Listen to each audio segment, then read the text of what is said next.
उजाले उनकी यादों के।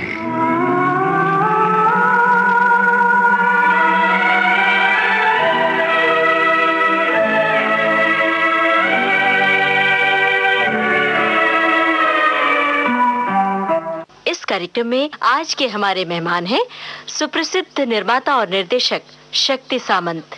आपसे बातचीत की है कमल शर्मा ने।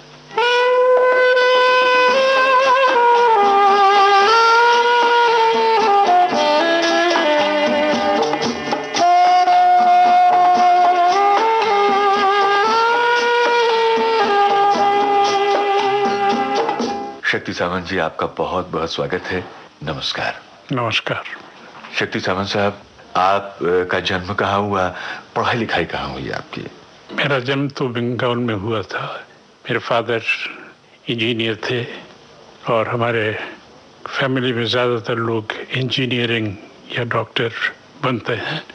पहले मैंने भी पढ़ाई लिखाई जो भी अपने चाचा के पास की थी, उसकी वजह ये थी कि मेरे फादर की डेथ जब मैं 1.5 साल का था उसी वक्त हो गई थी एक एक्सीडेंट में। तो मैं अपने चाचा के पास, जो यूपी में काम करते थे, कॉन्ट्रैक्टर थे, सिविल कॉन्ट्रैक्टर, उनके पास ही मैं बड़ा हुआ हूँ। पहले हम लोग बदायूं में थे, फिर शाहजहाँपुर में थे, उसके बाद फिर देहरादून से मैंने इंटर कॉलेज किया। वहाँ पे इंटरमीडिएट तक ही कॉलेज में था, तो देहरादून से वहाँ पे किया। उसके बाद फिर मैं कलकत्ता चला गया। वहाँ पे मैंने सोचा था कि इंजीनियरिंग कॉलेज में भर्ती हूँ, मगर इत्तेफाक से ऐसा हुआ कि कहा उन लोगों ने कि देखिए, ये जो इंजीनियरिंग कॉलेज है यहाँ पे आप पढ़ नहीं सकते, क्योंकि आपने यूपी से पास किया है, इसलिए यूपी के लिए जो इंजीनियरिंग कॉलेज है वहाँ के लड़के यहाँ नहीं पढ़ते हैं। यहाँ सिर्फ बंगाल, बिहार और उड़ीसा के लड़के ही पढ़ते हैं, इसलिए मुझे वहाँ पे जगह नहीं मिली। हालांकि मैं उनके जो एंट्रेंस एग्जामिनेशन था उसमें मैं फर्स्ट हुआ था, मगर इत्तेफाक से मुझे चांस नहीं मिला। तो मैंने आके मेरे चाचा जी को कहा कि देखिए, वो लोग तो मुझे लेने से इनकार करते हैं और अभी रुड़की का कॉलेज भी शुरू हो चुका है, इसलिए अभी तो कहीं कुछ कर नहीं सकता। तो उन्होंने कहा कि तुम मेरे साथ काम करो। मैंने कहा ठीक है। उस वक्त वो मिलिट्री का काम करते थे, उन्होंने मुझे एक काम दिलवा दिया मिलिट्री में। काम भी क्या था वहाँ पे 5,000 चारपाई उनके हर महीने हम देते थे। मिलिट्री के जो सिपाही लोग, उन लोगों को सोने के लिए। जिस रोज मुझे उसका टेंडर मिल गया, इमीडिएटली जितने खाट वाले थे वो सब आ गए मेरे पास और मुझे हर खाट के पीछे 8 आने करके मिलने लगा। तो मैंने उनको बोल दिया कि ठीक है, तुम इन लोग बनाओ, जो ओवरसियर या जो भी इंजीनियर है उसको पास कराना तुमको, तुम्हारा काम होगा। तो वो राजी हो गए और इस तरह से वहाँ पे काम चल पड़ा। मगर मुझे अच्छा नहीं लगता था, मुझे थोड़ा थिएटर करने का, स्टेज पे काम करने का थोड़ा शौक था। दुर्गा पूजा के वक्त में हम लोगों के यहाँ वहाँ पे यूपी में देहरादून में भी पूजा हुआ करती, तो मेरे चाचा बिल्कुल चाहते नहीं थे कि मैं ये सब काम करूँ। एक दिन मैं जब रिहर्सल करके आया तो थोड़ी देर हो गई। 9 बजे तक हमें घर पे पहुंचाना चाहिए था, 9 की जगह 9:30 बज के फाइनल था। तो उन्होंने कुछ मुझे ऐसी बातें सुना दी कि मुझे अच्छा नहीं लगा। मैंने सोचा कि मैं यहाँ पे रहूँगा ही नहीं, यहाँ से चला जाऊँगा। बनेगी आशा एक दिल तेरी ये निराशा।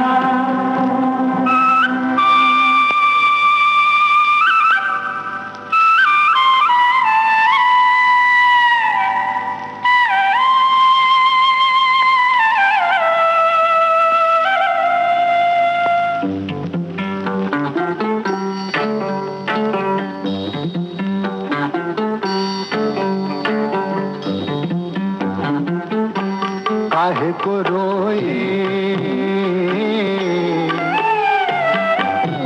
चाहे जो होए, सफल होगी तेरी आराधना। काहे को रोए चाहे जो होए, सफल होगी तेरी आराधना।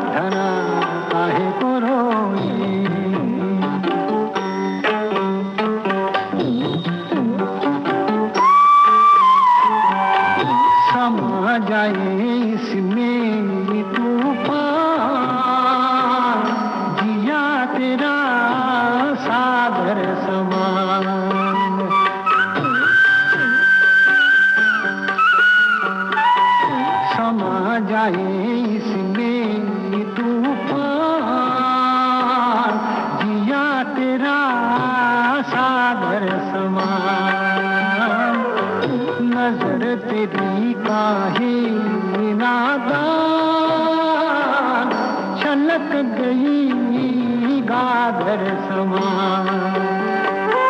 ओ जाने क्यों तूने यूं आंसू वल से नैन भिगोए, काहे को रोए, चाहे जो होए सफल होगी तेरी आराधना, काहे को रोए।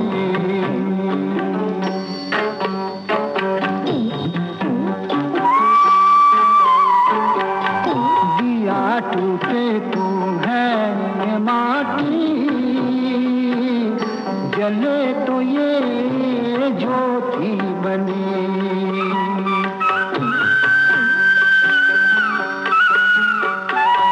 दिया टूटे तू है माटी,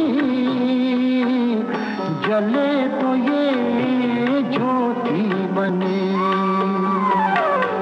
बहे आंसू तो है पानी,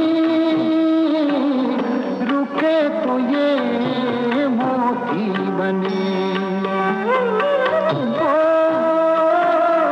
ये मोती आँखों की पूंजी है, ये ना खोए, काहे को रोए,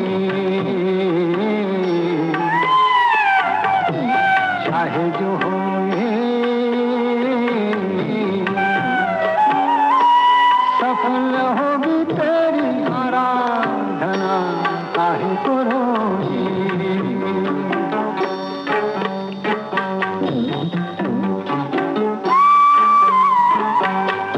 कहीं पे है दुख की छाया, कहीं पे है खुशियों की धूप। ओरे वो कहीं पे है दुख की छाया, कहीं पे है खुशियों की धूप। बुरा भला जैसा कभी है, यही तो है बगिया करूं। ओ फूलों से कांटों से माली में हार पिरोए, काहे को रोए, चाहे जो होए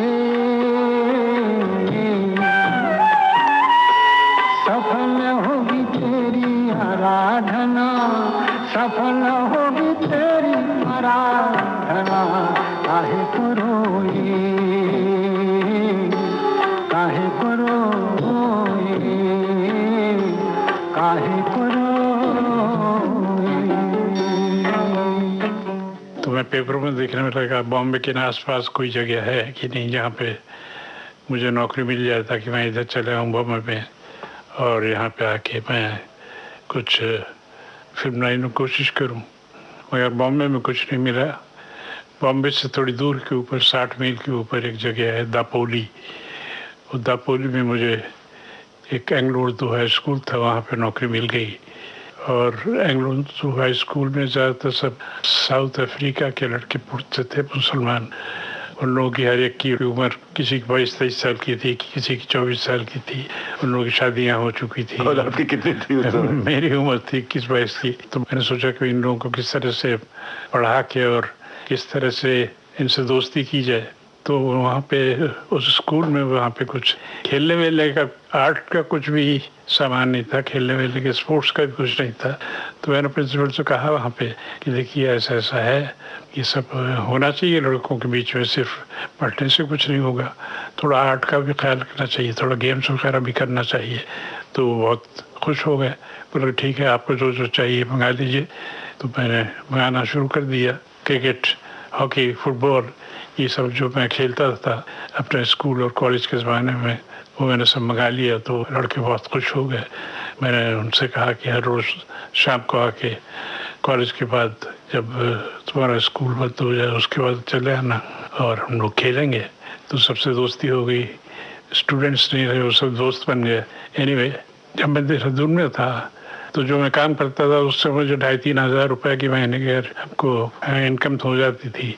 यहाँ पे हमको सिर्फ 130 रुपए करके पगार मिलती थी, मतलब सैलरी मेरी थी। 30 रुपए से ज़्यादा खर्चा होता नहीं था, उसी में मेरा रहना खाना पीना सब कुछ हो जाता था। और फ्राइडे के दिन वहाँ पे छुट्टी हुआ करती थी, तो थर्सडे नाइट को मैं वहाँ से स्टीमर में आना पड़ता था। वहाँ कोई रास्ता नहीं था बॉम्बे आने के लिए। रात को हम वहाँ पे स्टीमर में 9 बजे करीब चढ़ जाते थे, ओवर नाइट स्टीमर में रहते थे, अर्ली मॉर्निंग यहाँ पे पहुँचते थे। और यहाँ पे पहुँचने के बाद में फ्राइडे के दिन यहाँ पे हम सब जगह घूमने लगे, स्टूडियो में और लोगों के पास, प्रोड्यूसरों के पास में काम मिलने के लिए। सफल होगी तेरी आराधना, सफल होगी तेरी आराधना।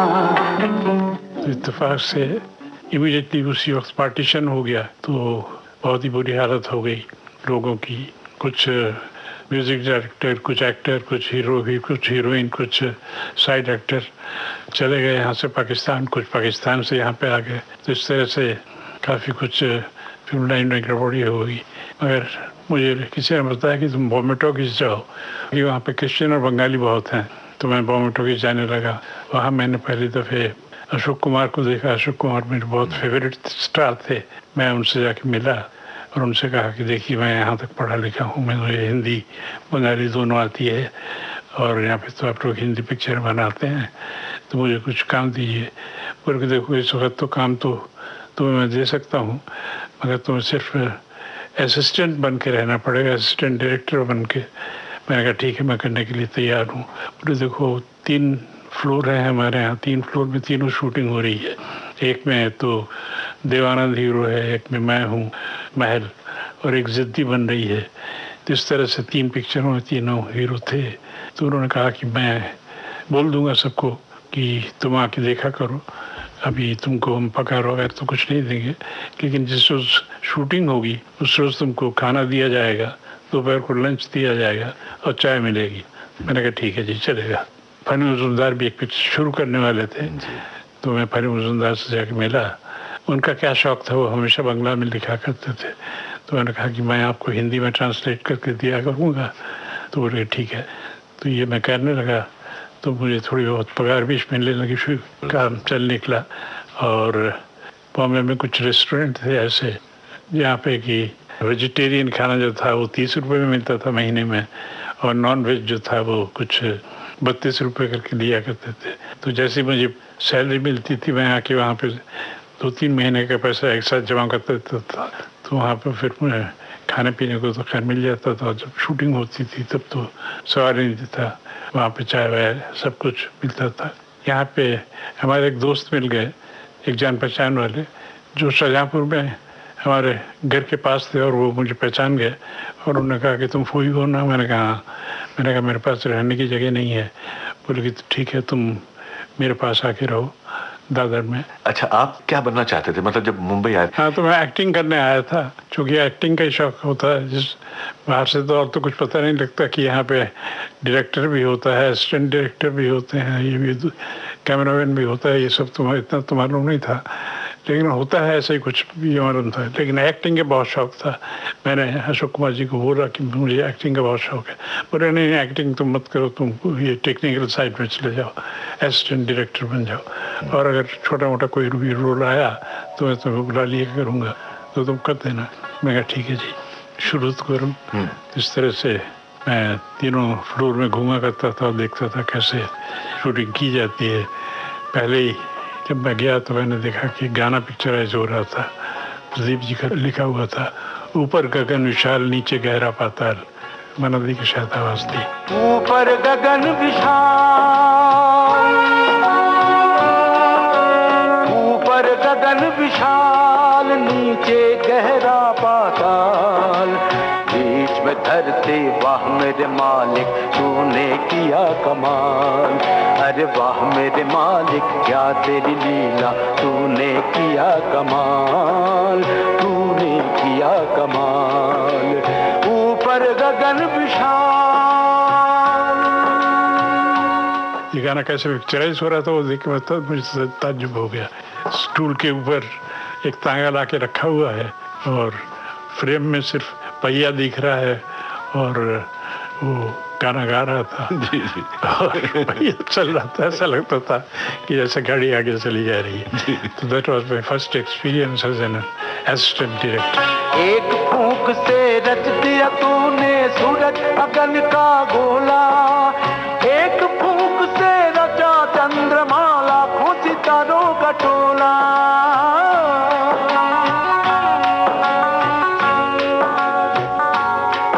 तूने रच दिया पवन झकोला, ये पानी और ये शोला, ये बादल का उड़न खटोला, जिसे देख हमारा मन डोला। सोच सोच हम करें अचंभा, नजर न आता एक भी खंभा, फिर भी ये आकाश खड़ा है। हुए करोड़ों साल मालिक तूने किया कमाल, ऊपर गगन विशाल।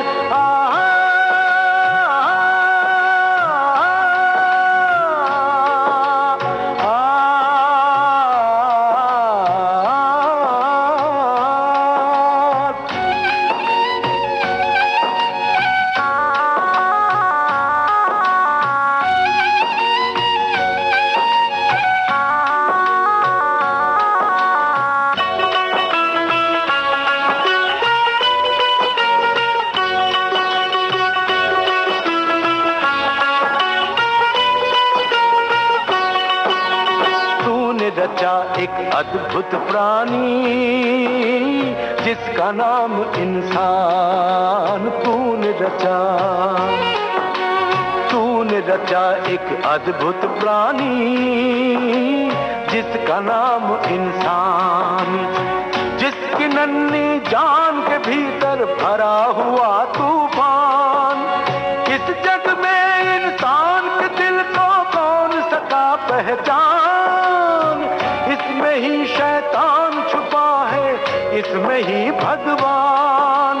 बड़ा गजब का है ये खिलौना, बड़ा गजब का है ये खिलौना, इसकी नहीं मिसाल मालिक तूने किया कमाल। ऊपर गगन विशाल,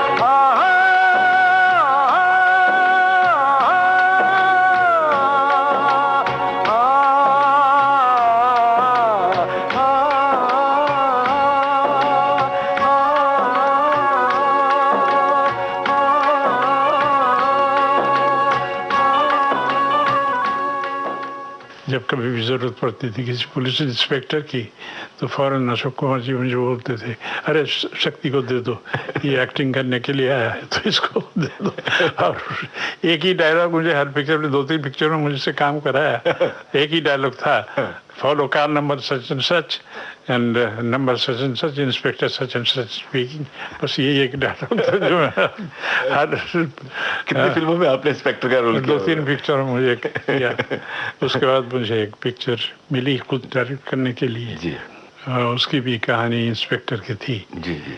क्या मेरे साथ 2-3 आदमियों का बहुत ज़्यादा वहाँ पे बॉम्बे टॉकीज में दोस्ती हो गई, जान पहचान हो गई गुरुदत्त से।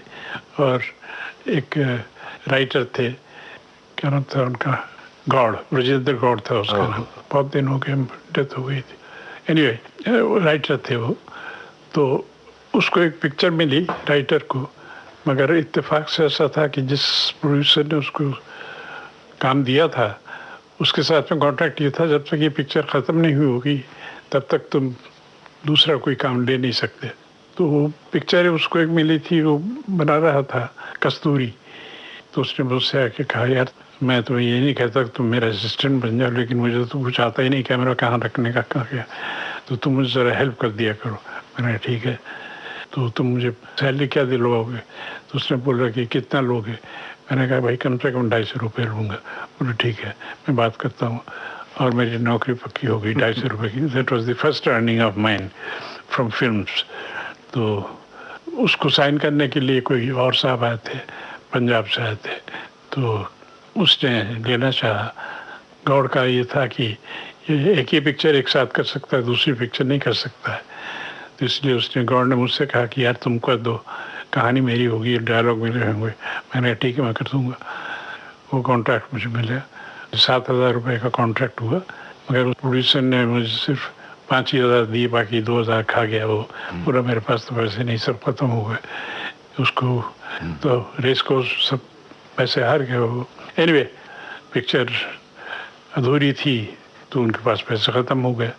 तो जो बॉम्बे का डिस्ट्रीब्यूटर था उसको पिक्चर जितनी बनी थी वो उसको बहुत अच्छी लगी थी। उन्होंने कहा कि तुम पिक्चर बनाओ। पिक्चर का नाम था बहू, पहली पिक्चर थी मेरी। मैंने कहा कि नहीं, पैसे मैं नहीं हैंडल करूँगा, पैसे आपका आदमी जाएगा सेट के ऊपर, मैं जिसको बोलूँगा उसको पैसे दे दीजिएगा ताकि काम कंप्लीट हो जाए। एनीवे पिक्चर कंप्लीट हो गई और उसमें हेमंत कुमार के साथ साथ बिहारी करके एक लड़का था, एस.एच. बिहारी। एस.एच. बिहारी, वो गाने लिखता था। तो उसको हमारे बने हुए गाने बहुत अच्छे लगे। तो एस.एच. बिहारी ने बोला था मैं एक प्रोड्यूसर को लाता हूँ, पैसे बहुत हैं उनके पास, मगर वो बोल रहे हैं कि बहुत कम पैसे लगाएंगे, मगर तुम मानना नहीं, जो भी बोले वो हाँ कर देना तो तुमको काम मिल जाएगा, डायरेक्टर वो तुमको ले लेंगे। मैंने कहा ठीक है तुम लेके आओ। तो जिनको लेके आया नाडियाड वाला, तो उसको देख के मुझे ऐसा लगा कि क्या पिक्चर बनाएंगे। तो उन्होंने कहा कि मैं पहले कहानी सुन लेता हूँ। तो कहानी उन्होंने मुझे सुनाई। एस.एच. बिहारी और दरोगा जी करके एक थे, वो उन लोगों ने कहानी लिखी थी। कहानी अच्छी थी, कहानी मैंने सुनी, उसका नाम था इंस्पेक्टर। तो उन्होंने बोला कि भाई कितना पैसा खर्चा होगा, हमारे पास ज़्यादा पैसे नहीं है। मैंने कहा देखिए ये पिक्चर जो है ना, इसमें आप अशोक कुमार को लेना पड़ेगा और भी 2-4 अच्छे लोगों को लेना पड़ेगा, प्राण वगैरह वगैरह। तो ये लोग जो पैसे देते हैं पैसे तो देने पड़ेंगे, नहीं तो करेंगे नहीं। तो उन्होंने कहा कि ठीक है हमारा तो बजट ये है, इससे ज़्यादा नहीं दे सकते। मैंने कहा कि कोई पुराना डायरेक्टर लीजिए जिसका नाम हो। मैं तो पहले पिक्चर अभी बनी है, अभी तो रिलीज भी नहीं हुई है, अभी थोड़े दिनों में शायद रिलीज़ होगी वो। तो आप कोई दूसरा डायरेक्टर ले लीजिए। बोले अच्छा मैं सोच के बताऊँगा। तो वो गए और बिहारी भागता हुआ आया, बोले कमाल बिहार। मैंने तो सोचा था कि तुम बोलोगे कि इतना बजट है तो शायद ना करेंगे। वो तो बोलते नहीं पहले पिक्चर में इसी से बनवाऊंगा, ये लड़का मुझे बहुत अच्छा लगता है, बहुत ईमानदार लगता है। तो राज़ी हो गए और बिहारी भागता हुआ है, बोला कि ये काम तो बन गया। तो उसके बाद फिर मैं अशोक कुमार के पास गया, दादा ने ये पिक्चर आपको करनी पड़ेगी, ये कहानी ये सुन लीजिए। दादा ने मुझे बहुत चाहते थे, उनके 2 भाई और थे, तीनों बहुत दोस्ती हो गई। किशोर था उनका भाई और एक अनूप था उसका ब्रदर, सब अच्छी तरह से एक फैमिली की तरह हो गई। खैर इंस्पेक्टर शुरू हुई और इत्तेफाक से वो पिक्चर रिलीज हुई तो बहुत अच्छी चली। अशोक कुमार थे, गीता वाली थी। तो उसके बाद तो फिर लुकिंग बैक। कोई ऐसा नगमा ये आह मेरी दुनिया के लिए, ये आह मेरी दुनिया के लिए, खुशियों का तराना हो जाए दिल, फिर कोई ऐसा नगमा।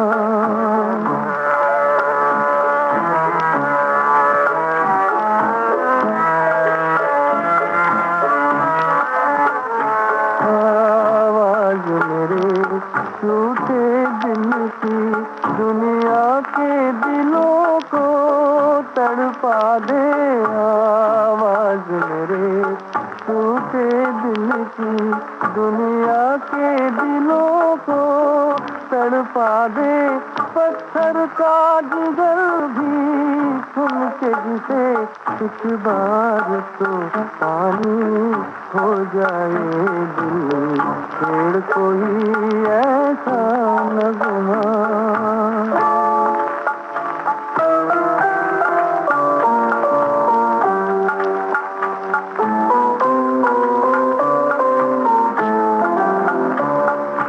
जिसने हमें ये दर्द दिया,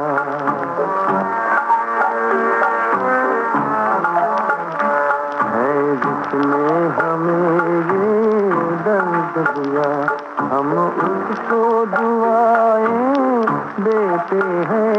ये दर्द दवा बन जाएगा एक दिन जो पुराना हो जाए दिल,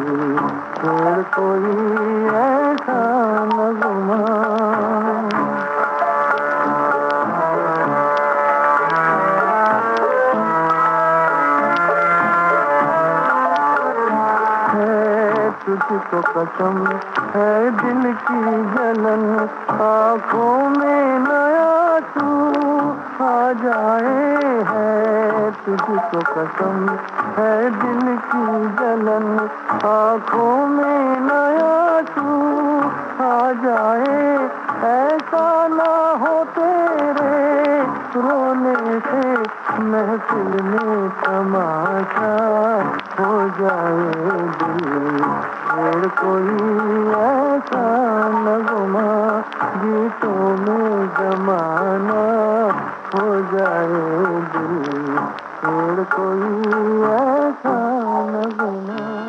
दोस्तों, अपने रेडियो सेट पर आपने ट्यून किया है विविध भारती चैनल और इस वक्त प्रसारित हो रहा है कार्यक्रम उजाले उनकी यादों के। आज के हमारे मेहमान हैं जाने माने निर्माता निर्देशक शक्ति सामंत। आपसे बातचीत कर रहे हैं कमल शर्मा। शक्ति सामंत साहब, जैसा कि हमें मालूम है, एक कहानी आपने तब लिखी थी जब किसी वजह से आप हॉस्पिटल में एडमिट थे, और उस कहानी पर जो फिल्म बनी थी वो भी बड़ी कामयाब रही। उसके बारे में कुछ बताइए। मैंने गाड़ी खरीदी तो उसका एक्सीडेंट हो गया, तो उसमें 3-4 हड्डियां मेरी यहाँ पे टूट गई और मैं हॉस्पिटल में पड़ा था। तो मैंने एक कहानी सोची वहाँ। वो मेरा एक दोस्त था राइटर रंजन बोस, वो ये लोग दोस्तों से आते थे हॉस्पिटल में मिलने के लिए। तो मैंने उसको कहानी सुनाई, यार ये कहानी है, इसको ज़रा लिखो तुम। तो उसने लिखना शुरू किया। वो पिक्चर थी हावड़ा ब्रिज।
वो पिक्चर मैंने शुरू की एक ही हफ्ते मेरे पास बिल्कुल पैसा नहीं था। मैंने अशोक कुमार से बोला कि आप मधुबाला को बोल दीजिए ताकि वो राज़ी हो जाए, और उन्होंने फ़ोन कर दिया। तो उसके बाद मैं उनसे मिलने गया तो इतना हंसने लगी, मैं नर्वस हो गया। मैंने कहा कि देखिए आप इतना हंसेंगी तो मैं तो कुछ कहानी सुनाई नहीं सकूँगा। बोले मुझे सुनने की ज़रूरत नहीं है, करूँगी मैं, चल के अपने अब्बा जान से बोल देती हूँ कि मैं कहानी सुन ली है और मैं करूँगी। तो वो आई नीचे और अपने फादर को बोल दिया कि अब्बा जान कहानी बहुत अच्छी, मैं करूँगी। ये कह के वो अपने कमरे में चली गई। और मैंने पूछा कि मैं साइनिंग में क्या अमाउंट दूँ, तो उन्होंने बोला कि टोटल पैसे इतने लगेंगे, तो मुझे इस वक्त ₹100 दे दो। मैंने कहा ₹100? मैं तो 5,000 लेके आया था आपको देने के लिए।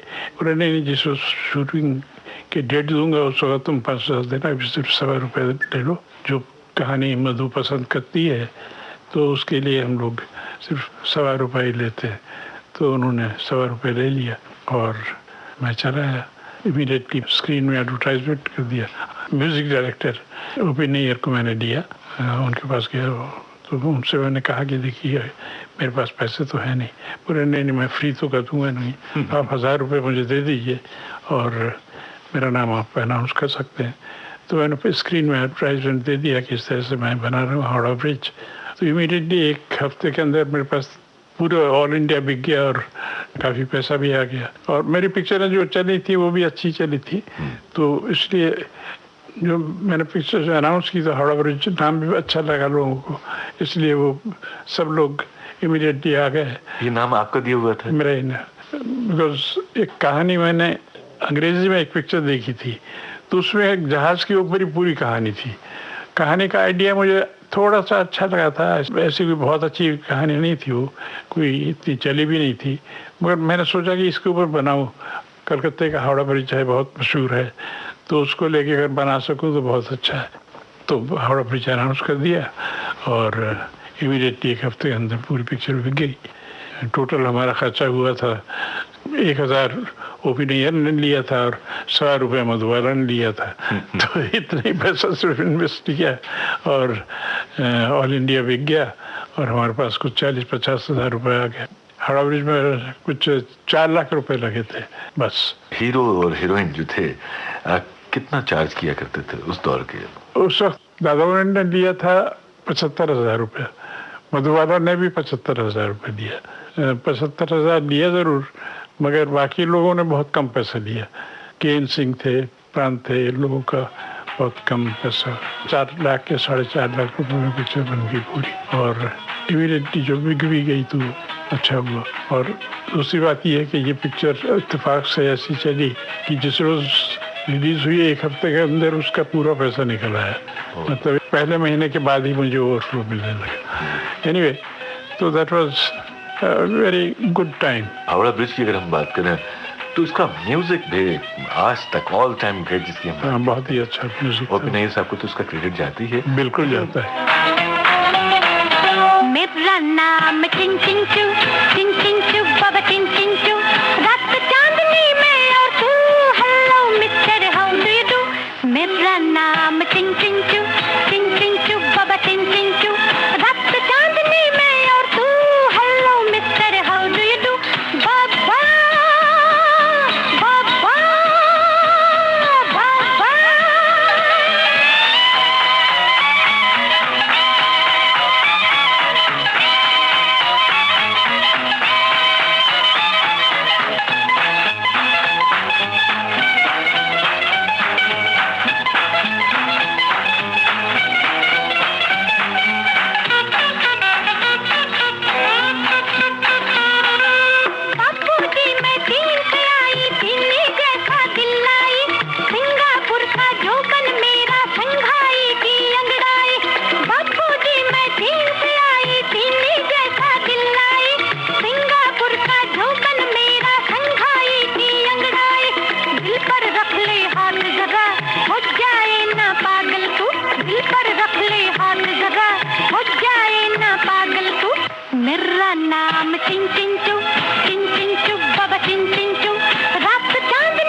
कभी अपनी फिल्मों के म्यूजिक पर वर्क करते थे, उनके साथ में बैठते थे? नहीं, मुझे म्यूजिक का बहुत शौक था।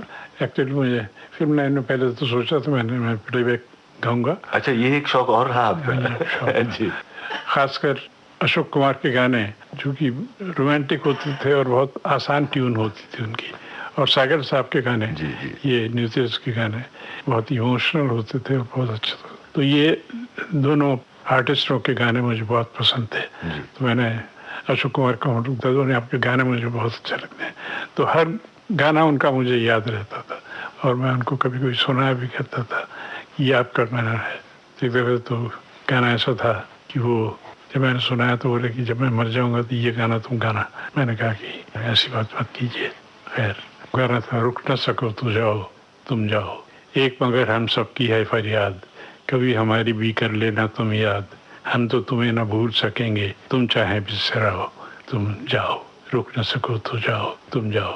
फिर कब मिले पुराने साथी, जाने फिर कब मिले प्रेम की ज्योति, आज बिछड़ने से पहले तुम एक बार मुस्काओ तुम जाओ, रुक न सको तो जाओ तुम जाओ। तो बहुत अच्छा गाना था। तो दादू ने कहा कि ये गाना तुम गाना। मैंने कहा दादू ने आप क्या बात कर रहे हैं, ये गाना मैं गा सकूंगा, आपकी मृत्यु के वक्त में मैं रोऊंगा या गाऊंगा? तो उस वक्त तो मुझे सिर्फ रोना ही आएगा। उन्होंने आपकी बहुत सारी फिल्मों में काम किया, उनके साथ में मुझे लगता है कि आपका एक बहुत ही स्पेशल एक बॉन्डिंग जैसे कहते हैं। हाँ, उसके बाद तो फिर बहुत दोस्ती हो गई, बहुत, मतलब ही used to love me like anything. मैं और एक और थे, हम दोनों आदमी अक्सर उनके यहाँ जाया करते थे शाम के वक्त में, और उनके साथ ही बैठ के कभी कभी बगैर खिलाए वो छोड़ते भी नहीं थे। बोले कि देखा तेरी भाभी ने बनाया, क्या बनाया, कैसा बनाया, देख ले, खा के देख ले। मैंने नहीं, ये खा के जाके खाऊंगा, नहीं खा के जा। तो इस तरह से चलता रहता था। अच्छा, उस समय आपकी शादी नहीं हुई थी? नहीं, मेरी शादी हुई थी, फिर भी कभी कभी जब होता था तो घर फोन कर देता था कि भाई आज मैं उनके घर से खा के आता हूँ, या आज नहीं आऊँगा खाना खाने। अच्छा, आपकी अरेंज मैरिज थी? Arrange marriage. तो ये जो एक ललक थी सिनेमा की दुनिया में कुछ करना है, शुरू के जो डायरेक्टर्स हैं उन्होंने आपको सिनेमा के लिहाज से कौन सी चीज दी? दृष्टि दी, या तकनीकी अनुभव दिया, या कहानी को परखने का नजरिया दिया? क्या चीज आपने उनसे हासिल की? ये सब मिल मिला के होता है। देखिए, पिक्चरें जो बनती है ना, ये that is always a team work. उसमें सबसे ज्यादा हाथ होता है राइटर का, राइटर के बाद कैमरामैन होता है, डायरेक्टर होता है, सभी लोग होते हैं, असिस्टेंट डायरेक्टर्स होते हैं, म्यूजिक डायरेक्टर होता है। ये सब लोग मिल मिला के, that is why it is called team work. मतलब सब मिल के ही काम करते हैं तब ये चीज़ अच्छी बनती है। आप पिक्चर बनाइए, जब आपने कहा ना उसका म्यूजिक बहुत अच्छा था, तो म्यूजिक देखिए ट्यून में आ गया, तो उसकी फोटोग्राफी बहुत अच्छी थी। उसको फोटोग्राफ किया था चंदू करके, एक फोटोग्राफर थे, he was nominated for the film fair award. He was such a good cameraman. और स्टिल फोटोग्राफी भी वही करते थे, स्टिल भी वही निकालते थे। तो वो सब मिल मिला के इस तरह से होता है। अच्छा, आप उस समय भी क्या सिनेमा को प्योर मनोरंजन मानते थे कि इसके जरिए कुछ मुझे मैसेज भी देना पब्लिक को, कुछ ऐसा भी मन में था? वो धीरे धीरे होता गया जी। ये किया, उसके बाद फिर दूसरा जो इंसान जागूठा किया। इंसान जागूठा डैम कंस्ट्रक्शन के ऊपर था। उसमें ये था कि भाई डैम करना चाहिए, और मेहनत का इंसान जाग उठा, लोग धरती की पाक जगह। क्या गाना था? जी जी। एक गाना था बहुत अच्छा।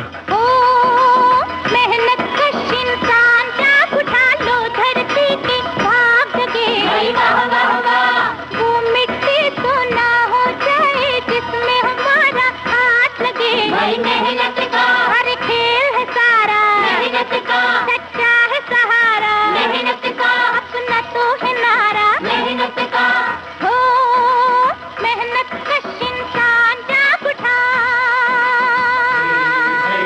हैया हैया हैया हैया हैया हैया। दानी कुदरत सब कुछ देगी, ये नहीं देना ही ना। राह के पर्वत बह जाएंगे, बहा के देख पसीना हो। दानी कुदरत सब कुछ देगी, ये नहीं देना ही ना। राह के पर्वत बह जाएंगे, बहा के देख पसीना हो। मेहनत कश इंसान जाग उठा। देखो रे देखो, लोग अजूबा ये 20वीं सदी का, आसमान के चांद को छूने निकला चांद ज़मीं का, ये चंदा रूस का, ना ये जापान का, ये तो है हिंदुस्तान का, कुछ ऐसा था, ना ये अंग्रेजी बबूल, ये तो है हिंदुस्तान का। तो ये उस वक्त तो वो जो मून में लैंड किया था, जी। उसके ऊपर शैलेंद्र ने गाना लिखा था, बहुत अच्छा गाना लिखा था। देखो रे देखो लोग अजूबा ये 20वीं सदी का,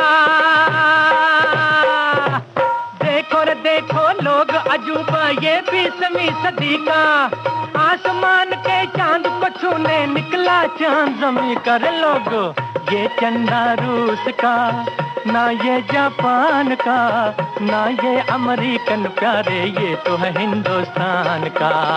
ये चंदा रूस का, ना ये जापान का, ना ये अमेरिकन प्यारे, ये तो है हिंदुस्तान का।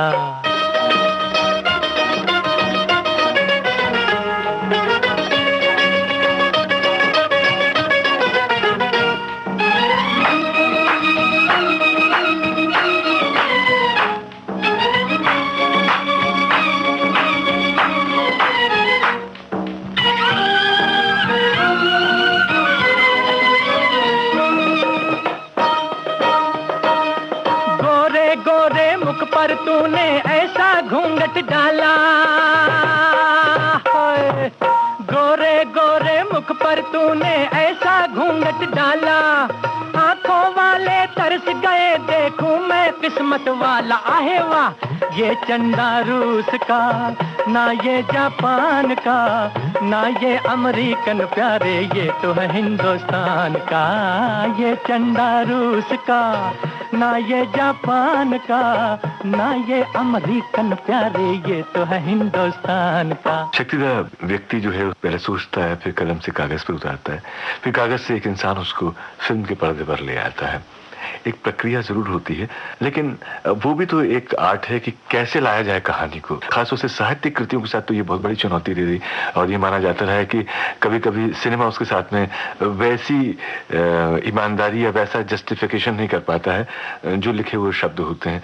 आप क्या कहेंगे इस बारे में? मेरा भी यही ख्याल है कि इंसान को सोच के काम करना चाहिए, और ये सोचना चाहिए कि ये जो कर रहे हैं, जो हमारी सोच है, ये पब्लिक को पसंद आएगी कि नहीं।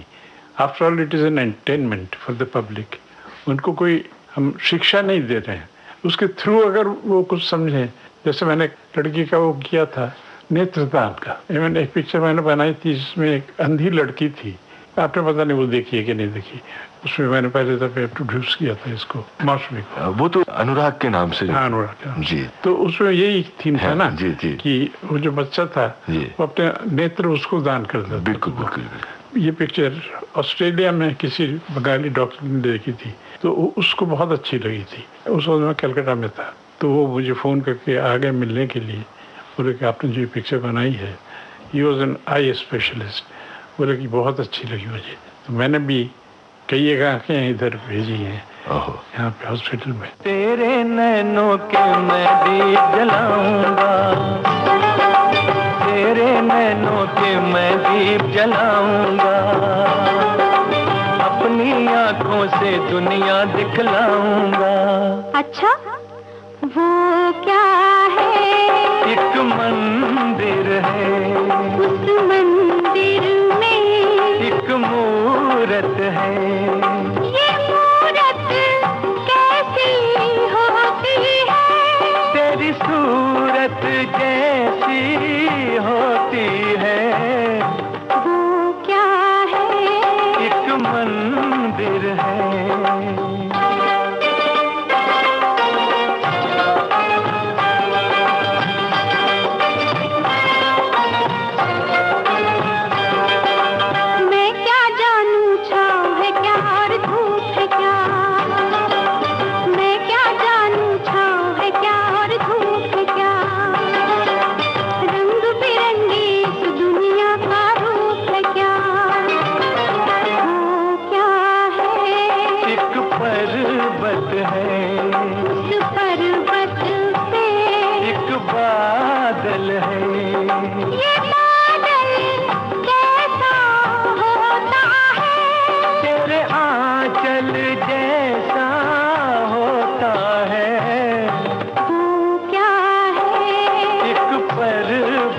है। तो ये क्या होता है ना, हमने तो इसलिए नहीं बनाई थी कि पिक्चर ऐसी होगी, एक हमारे दिमाग में थी कि ये कहानी बनाऊं। लेकिन हृदय परिवर्तन हो जाता है लोगों का, मुजरिम जो होते हैं वो नेक इंसान बन जाते हैं, और कोई आदमी इतना ज्यादा इंस्पायर्ड हो जाता है कि अपनी पूरी दौलत लुटाने के लिए तैयार हो जाता है किसी अच्छे काम के लिए।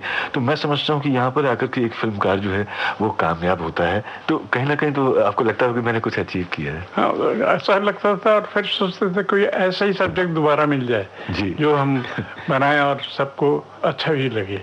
तो ये जो है ना, ये एक अंदर से एक इंट्यूशन की बात होती है कि हम इसको सिर्फ नाच गाना ही नहीं रखें, हम पर्पस भी उसके साथ में एक कुछ पब्लिक को कुछ बताने के लिए भी कुछ उसमें मसाला रखें, ताकि वो भी अच्छा लगे और ये भी अच्छा लगे। तो खुद भी आपने कहानियां लिखी? हाँ, बहुत सी कहानियां मैंने खुद सोची हैं। लिखने में सबसे ज्यादा एतराज है, लिखने का जो जितना वो करना पड़ता है वो बड़ा मुश्किल हो जाता है।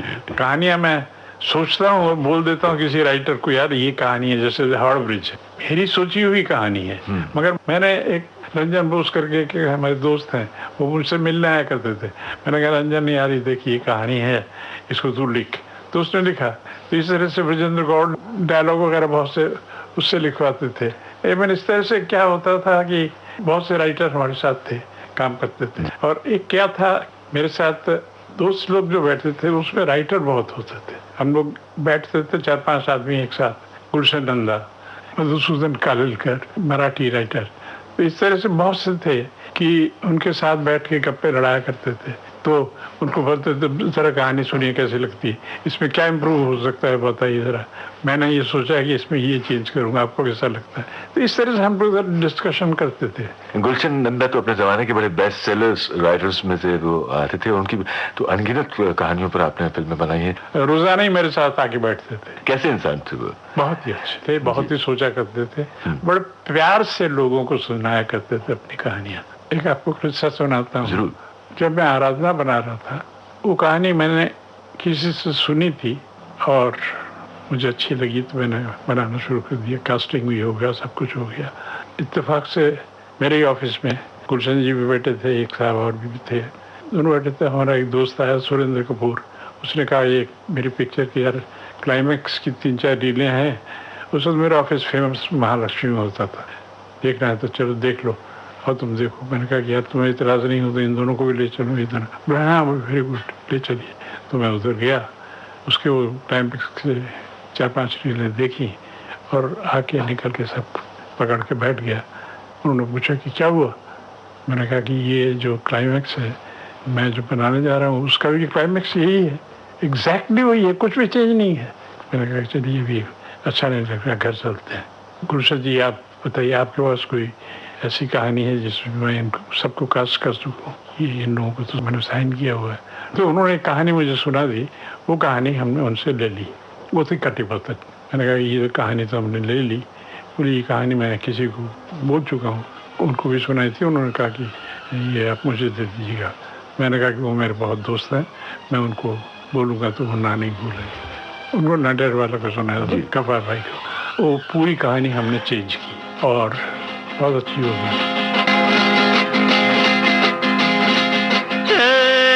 ये जो मोहब्बत है ये उनका है काम, हर महबूब का जो बस लेते हुए नाम, मर जाए मिट जाए हो जाए बदनाम, रहने दो छोड़ो भी जाने दो यार, हम ना करेंगे प्यार। रहने दो छोड़ो भी जाने दो यार, हम ना करेंगे प्यार।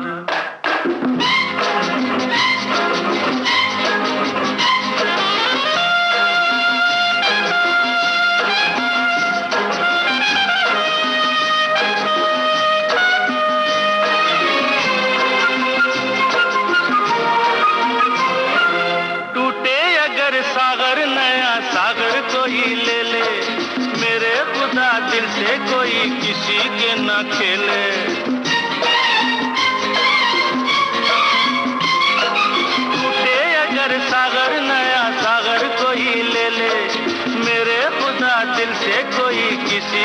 ना खेले, दिल टूट जाए तो क्या हो अंजाम। ये जो मोहब्बत है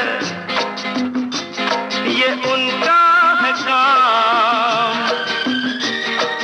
महबूब का जो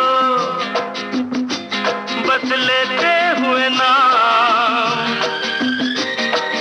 मर जाए मिट जाए हो जाए बदनाम, रहने दो छोड़ो भी जाने दो यार, हम ना करेंगे प्यार। रहने दो छोड़ो भी जाने दो यार, हम ना करेंगे प्यार।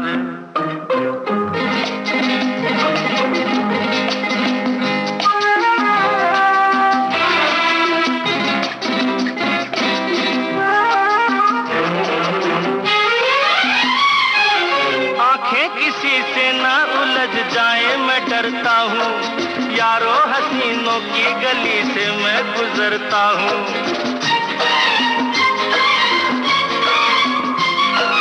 आंखें किसी से ना उलझ जाए मैं डरता हूँ, यारो हसीनों की गली से मैं गुजरता हूँ। बस दूर ही से करके सलाम, ये जो मोहब्बत है ये उनका है काम, और महबूब का जो बस लेते हुए नाम। मर जाए मिट जाए हो जाए बदनाम, रहने दो छोड़ो भी जाने दो यार, हम ना करेंगे प्यार। रहने दो छोड़ो भी जाने दो यार, हम ना करेंगे प्यार। इस कार्यक्रम में अभी आप सुन रहे थे जाने माने निर्माता निर्देशक शक्ति सामंत से कमल शर्मा की बातचीत। विविध भारती की ओर से इस कार्यक्रम को प्रस्तुत किया कमलेश पाठक ने।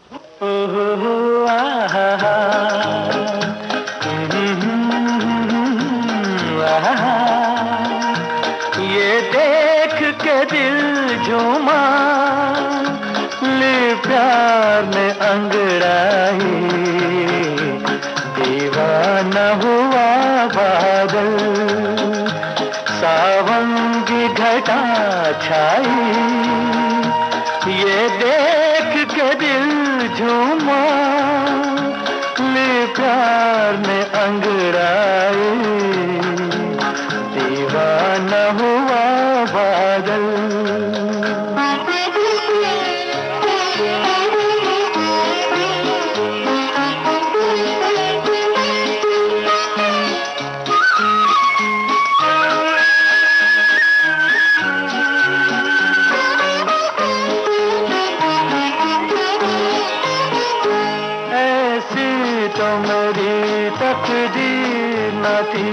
तुमसा जो कोई महबूब मिले, दिल आज खुशी से पागल है,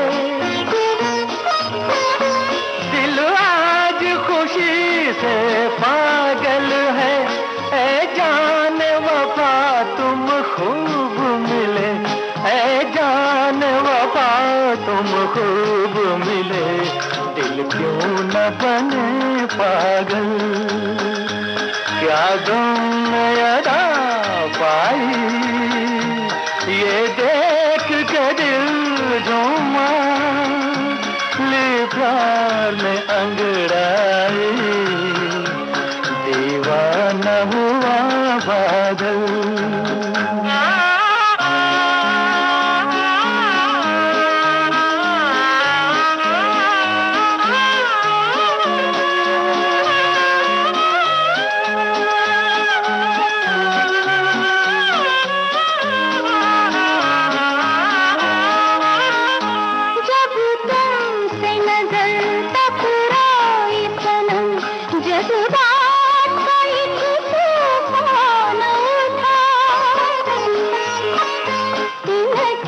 की तरह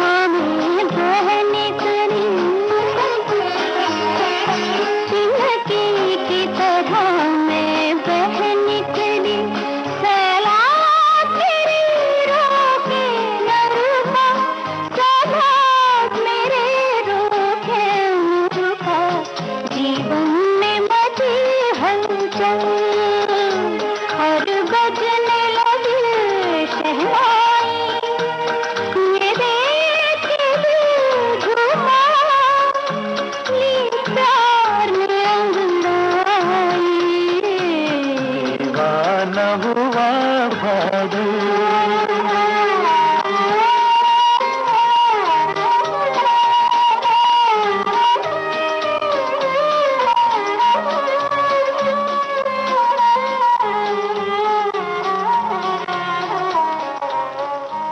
उजाले उनकी यादों के।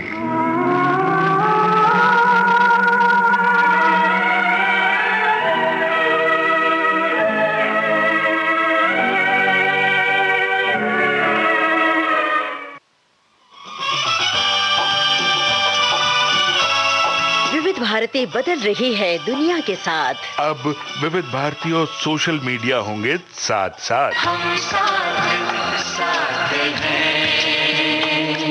हमारी सुरीली सौगात आप कहिए अपने दिल की बात। फेसबुक, ट्विटर और इंस्टाग्राम पर। रुक जाओ दिल दीवाने, पूछूं तो मैं जरा। दिल हमारे नाम कीजिए और भेज दीजिए इस एड्रेस पर। facebook.com/VBS Mumbai, Instagram.com/VBS Mumbai और हमारा ट्विटर हैंडल है @VBS Mumbai। तेरा आशिक बन